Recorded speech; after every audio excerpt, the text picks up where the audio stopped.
আজকে এলো আবার একটা পার্সেল। তো কি আছে এর ভিতরে আনবক্স করে দেখা যাক।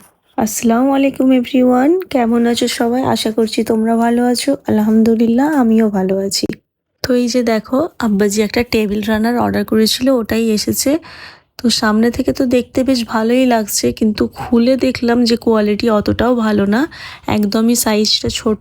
মোটামুটি কাজ চলার মতো ঠিকই আছে। তোমাদের কেমন লাগলো একটু জানিও। এখন অনেক কিছু ডেকোরেশন বাকি, টেবিলের কভার কিনবো, চেয়ারের কভার, অনেক কিছু বাকি। সব কিছু টোটাল তোমাদের সেট আপ আমি ঈদের সময় দেখাবো। তো এখন এমনি মতো সব আস্তে আস্তে টুকিটাকি কেনাকাটা হচ্ছে, একসঙ্গে তো সব কিছু কেনা সম্ভব না। তো যাই হোক, এখন আমার মালতয়ের কাজ অনেক পড়ে আছে, তো মালতো করতে বসবো। বিকাল থেকে আমরা বসে পড়েছিলাম, তখন কোনো ক্লিপ নিইনি, তো এই ক্লিপটা নিয়েছি আমি সন্ধ্যের পর থেকে।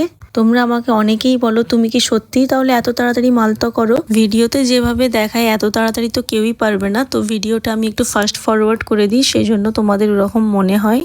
তো আমি দেখছি এই দুদিন ধরে তোমরা ইউটিউবে অনেকে সাবস্ক্রাইব করছো, অনেকজন ভিডিও দেখছো, খুব ভালো লাগছে, আর অনেক কমেন্টসও আসছে। দেখো, তোমাদের রিকোয়েস্টগুলো আমি পুরো করতে গিয়ে আমাকে কত খাটতে হচ্ছে বলো তো। আমি একদমই রান্নাঘরে যেতে পারি না, তো আম্মাজি একাই রান্নার জোগাড় করে রান্না করে নিচ্ছে। আর এদিকে আমাদের কাজ প্রায় কমপ্লিট হয়ে গিয়েছে, হাটের গাড়ি আছে 10:30টার সময়। তো আমার কথা কোথাও যদি ভুল মনে হয় তো আমাকে অবশ্যই কমেন্ট করে জানাবে। আর এতক্ষণ তো এদের বিহাইন্ড দ্য ক্যামেরা মারপিট চলছিল, এবারে ক্যামেরার সামনে চলে এসেছে। তোমাদেরও বাড়িতে দুটো বাচ্চা থাকলে এরকম করে? এদের তো মনে হয় সাপে নেউলে এরকম ঝগড়া লেগেই থাকে, আমাদের মাথা পুরো খারাপ হয়ে যায়। তো যাই হোক, সব ওই সব কাজ কাম মিটে গেল, রাতে খাওয়া দাওয়া মিটিয়ে অনেক কাজ ছিল।